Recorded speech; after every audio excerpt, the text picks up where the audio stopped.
Yes, reka nongere mbifurize amahoro n'imigisha, reka nongere mbifurize kumererwa neza. Nshuti bavandimwe muryango mugari wa TV Dunia Nikote, twongeye kugaruka aka kanya mu mbaduko ya Gikomando, tugarutse n'amakuru adasanzwe utasanga handi uretse hano kuri TV Dunia Nikote. Ni byinshi rero tugarukanye ku itariki ya 22 z'ukwezi kwa 11 2025, tugarukanye icyitwa updates, tugarukanye icyitwa amakuru adasanzwe utasanga ahandi uretse hano kuri TV Dunia Nikote. Murabibona ariko abarundi bati abadede bazaguhitana, abarundi bati aba FDNB bazaguhitana. Niba ujya gukora ikiganiro ukagikorera muri eneo zabo, niba utinyuka ugakora ibiganiro nka biriya uvuga abadede biriya bintu, niba koko utinyuka ugakora ikiganiro uri hariya hantu view turi kubona inyuma yawe n'imbere yawe ari hano mu gihugu cy'u Burundi, bati abantu bazaguhitana, bati abadede ba Perezida Evariste Ndayishimiye ntuzabakira, bati FDNB bazaguhitana, bazaguhemukira. Ariko nyamuneka ukuri kurivugira. Ushobora kwibaza uti hano hantu nahageze ne? Umurundi uzahantu yandika muri comment ambwire ati ni hehe. Nyamuneka ibintu bikomeje kuzambanetse kandi ibintu bikomeje kugenda bikomera cyane. Nyamuneka ibintu bikomeje kuzamba ndetse kandi bikomeje guhindura isura. Nyamuneka ishyaka rya FDD rigeze aharindimuka, igisirikare cya FDNB kigeze aharindimuka. Ni benshi bari kuvuga bati kandi nyamara rya rindi ryari riri kuvugwa rigiye gutaha, kandi nyamara amasezerano hagati y'igisirikare cya FDNB n'igisirikare cya FRDC wasanga koko agiye gusinyurwa. Ni ibintu tuvuga dufitiye icyitwa gihamya nyuma y'imirwano ikomeye cyane ahitwa Sanje ndetse na Remera ku muhanda Route Nationale 5 uva Bukavu werekeza Uvira, ahitwa za Ruvungi, icyitwa abasirikare ba FDNB ibyo babakoreye. Nyamuneka navuga ko ari bya bindi mbwa yaboneye ku mugezi. Nyamuneka urugamba rwongeye gukomera cyane, urugamba rwongeye guhinamirana, urugamba rwongeye kuba ihurizo, urugamba rwongeye gukomera ndetse kandi urugamba rwongeye kuba ihurizo muri rusange. Ni mu gihe kandi turi buza kugaruka kuri byinshi biri kuvugwa, turi buza kugaruka kuri byinshi biri gukorwa. Turaza kwikoza kuri iyi operation yakozwe ahitwa Sanje ndetse na Remera muri Sud Kivu. Tugaruke mu bwisubiranemo budasanzwe ahitwa Kingwengwe ndetse n'ahitwa Kihande muri Sud Kivu, mu burasirazuba bwa Uvira, mu marembo ya Uvira. Icyitwa urugamba rwakomeye cyane ndetse kandi icyitwa urugamba rwabaye amaragasa. Igisirikare cy'u Burundi FDNB bongeye kukirahira aho twinikaga, igisirikare cy'u Burundi bongeye kukirahira aho binikaga. Ni mu gihe kandi turi buze kugaruka muri operasiyo zidasanzwe zakozwe n'indege za Sukhoi 25, ni indege zishe abasivile benshi mu misozi y'Iminembwe. Ni indege mbisubiremo zishe abasivile benshi mu misozi y'Iminembwe. Ndibuze kugaruka mbabwira imibare yaje kugaragara muri bitero byahitanye abaturage benshi mu misozi y'Isud Kivu. FRDC FDNB abacanshuro bananiwe kurwana na M23, bananiwe kurwana na MRDP twirwaneho bita ngo nabanzi babo, bananiwe kurwana n'igisirikare cy'umutwe wa 23. Mbisubiremo, igisigaye batangiye kwica abaturage bo muri Sud Kivu babashinza ngo nabagambanyi, babita ngo ni za haduyi. Ibi biraza kubahira byose, turabyinjiramo tuze kumenya uko bihagaze. Turaza kugaruka mu mirwano idasanzwe mu misozi yahitwa za Warikare. Ni imisozi itandukanye yitwa za Warikare. Nza kukubwira icyitwa Wazalendo ibyo zakoreye abasirikare b'abarundi ahitwa za Useni muri Puruta mu misozi y'ahitwa za Nyamiyanda muri Warikare. Ni nyuma yuko ahitwa Useni ku muhanda wa Tesunari 5 uva Uvira werekeza za Fizi, naho bivuga yuko hongeye kumvikana icyitwa urusaku rw'amasasu, ndetse kandi abasirikare b'abarundi bakomeje kwisuranamo n'abasirikare ba FARDC. FARDC, FDNB n'abagambanyi. FDNB nayo iti Wazalendo, abakomoka muri Kivu y'Amajyaruguru, abakomoka za Masisi, abakomoka muri Sud Kivu, bafite inshuti zabo ziri muri M23, bafite inshuti zabo ziri muri Twirwaneho. Habuze gica ibintu byakomeye cyane ndetse kandi byazambye.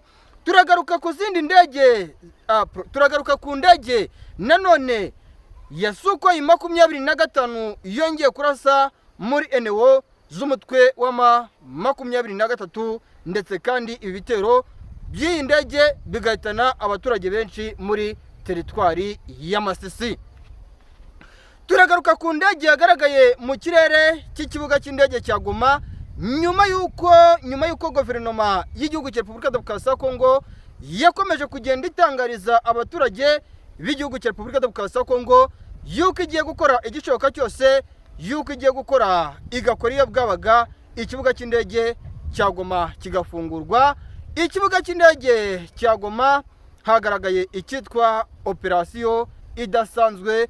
Iyi operasiyo rero hari amakuru yayo ngiye kuzana, hari amakuru y'ibanga, amakuru mbabikiye. Ese iyi operasiyo ni FARDC yayikoze?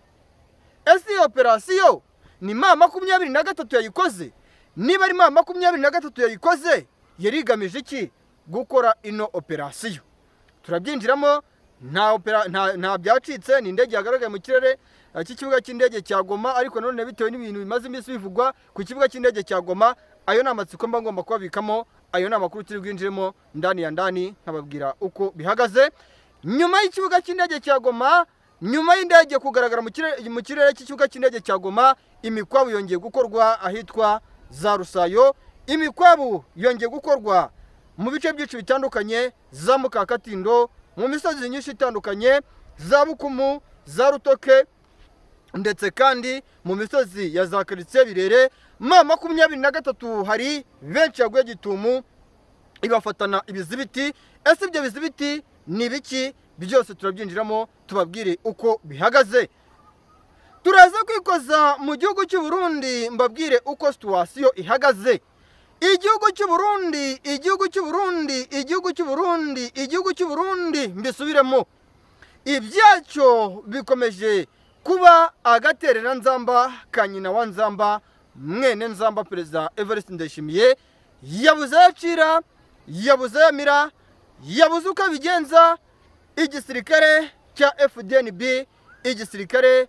FDNB, leta y'igihugu cy'Ububiligi, nyuma yuko ngo igisapotinze ikagihereza zimwe mu ntwaro, nyuma yuko Ububiligi busapotinze Perezida Evariste Ndayishimiye bukamuhereza amafaranga yo kwifashisha muri guverinoma, hari amwe mu masezerano Perezida Evariste Ndayishimiye yari yagiranye n'uwitwa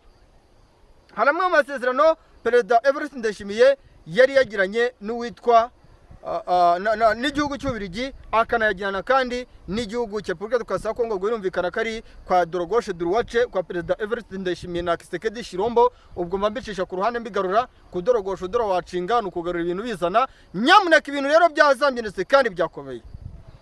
Ububiligi buri kwishyuza miliyoni 700 z'amadolari igihugu cy'u Burundi n'igihugu cya Repubulika Demokarasi ya Kongo mu masezerano bari bagiranye yo gukomeza kubasapotingira icyitwa umutwe wa FDLR wavuye mu Rwanda mu 1994, bakanabemerera yuko iyi FDLR bazakomeza kuyifasha kugera ku munota wa nyuma, kugera ahirindimuka, dore yuko ahiri n'ubundi aharirindimuka. Nyamuneka FDLR yavuye mu Rwanda mu 1994. Nyamuneka FDLR ifashwa na leta ya Kinshasa, igafashwa na leta y'igihugu cy'u Burundi. Nyamuneka FDLR abasirikare barenga 6889 bari ku butaka bw'igihugu cy'u Burundi. Igisirikare cy'u Burundi biri kugitezamo amakimbirane. Benshi barabaza Evariste Ndayishimiye bati, miliyoni zigera kuri 800 z'amadolari. Nyamuneka miliyoni 700 n'indi misago. Evariste Ndayishimiye bari kumubaza ahantu yazishize. Yashobewe, yabuze acira, yabuze aramira. Ibi biri kuba nyuma y'uko hagati mu ishyaka rya CNDD-FDD tumaze iminsi twumva y'uko harimo ubwumvikane bukeya hagati mu ishyaka rya CNDD-FDD, harimo ibibazo bikomeye cyane.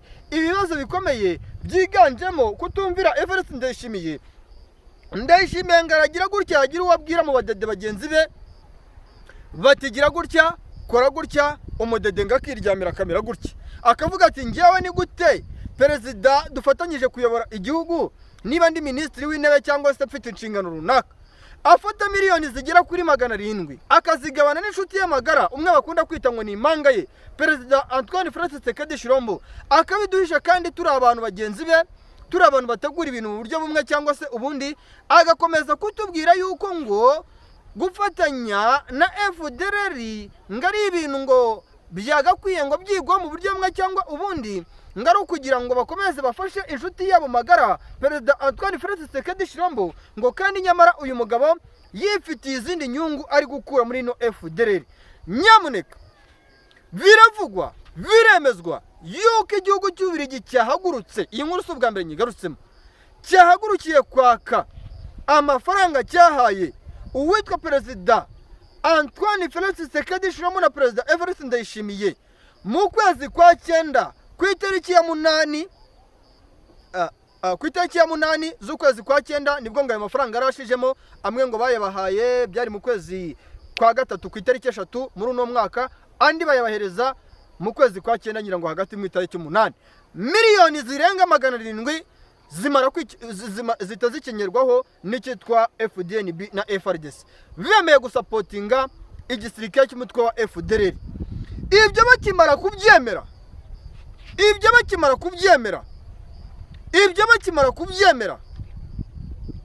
ngo bakimara kugira gute kubyemera, bemera igihugu cy'Ububiligi yuko igihugu cy'Ububiligi kigiye nacyo gutanga imisada yabo, bakohereza bamwe mu basirikare bakaza gutoreza iyi FDLR mu gihugu cy'u Burundi. Akaye nabyo byatangiye bamwe mu basirikare muri FARDC babakura muri baba FDLR babakura muri Kongo babohereza mu Burundi. Ibi birakomeza ariko iyi nkuru ko ntarayinjiramo neza ra mu nkuru zifite umunyu ndetse n'isukari nzanye. Iyi nkuru y'ukuntu igihugu cy'Ububiligi mwibanga rikomeye cyatangiye kwandikira perezida Evariste Ndayishimiye kimwishyuza amafaranga arenga miliyoni 700 z'amadolari.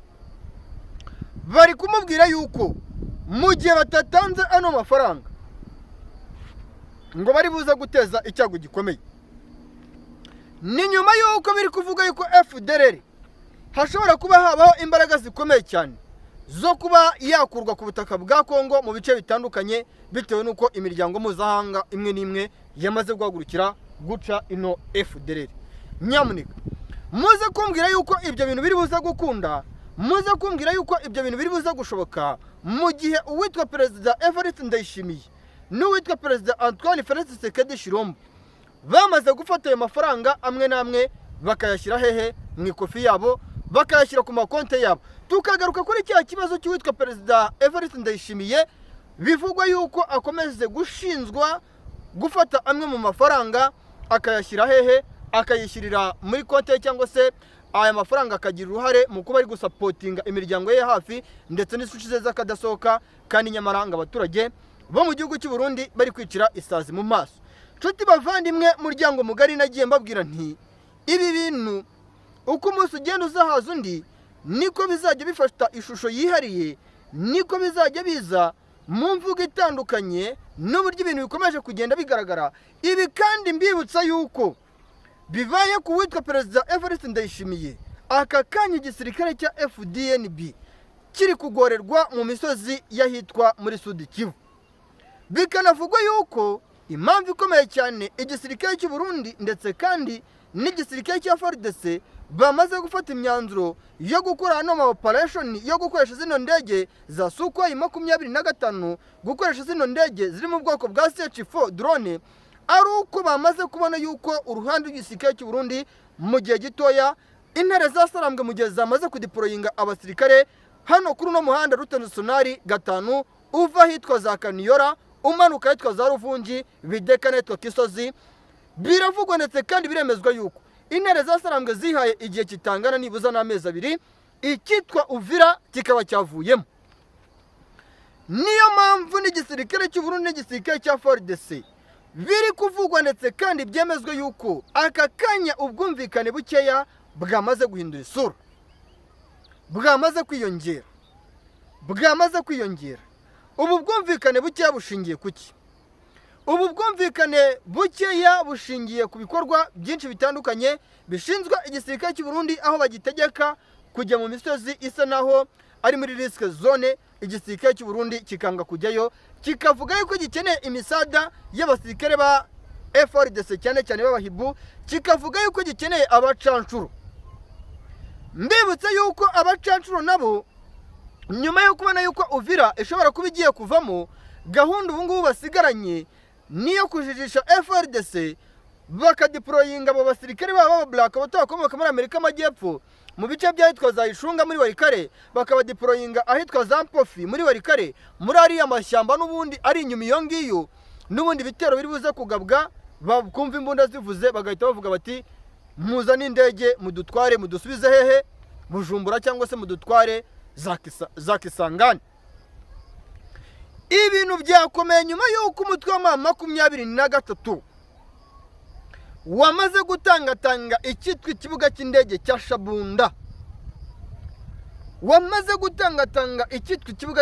cya Shabunda. Nyamuneka bintu byongeye kuzamba ndetse kandi byongeye guhindura isura, ariko ku gisirikare cy'u Burundi icyitwa ubwisuranemo n'igisirikare cya FARDC wagira ngo muri no misi abasirikare ba FDNB n'abasirikare ba FARDC wagira ngo hari ikintu bari gupfa kidasanzwe. Nk'ubu biravugwa yuko agasozi kitwa Kingwengwe kari muri Sud Kivu mu burasirazuba bwa Uvira muri Sud Kivu humvikanyemo icyitwa imirwano ikomeye yaje gusakiranya icyitwa FARDC ndetse n'abasirikare b'Abarundi. Bikavugwa yuko byatangiye bamwe mu basirikare b'Abarundi n'abasirikare ba FARDC biberenga ahantu mu kabari ahitwa za Kidija, n'ubundi ni igice cyegereye ahitwa za Kingwengwe, ngo bari kwinywera za Mangwende, bari kwinywera za kanyanga zitwa za K6 zo muri Repubulika Demokarasi ya Kongo. Bamara kuzihaga bakavuga batari ko sha umva yuko nta mbaraga dufite. Ubwo n'abasirikare ba FDNB murabizi ko akenshi baba nipanze bigize gutya rwose buranda nabemera cyane ku kintu cyitwa imyikwego n'abambere, ariko iyo bageze muri operasiyo baravuga ati nyamuneka turabizi intare za Sarambwe na MRDP twirwaneho, aba bana rwose barakaye, nidukomeza guhagarara hano baratuvyonga, nidukomeza guhagarara hano baratunyonga. Nyamuneka ati duca rero tureka rwose aba bantu bikomereza amayira yabo.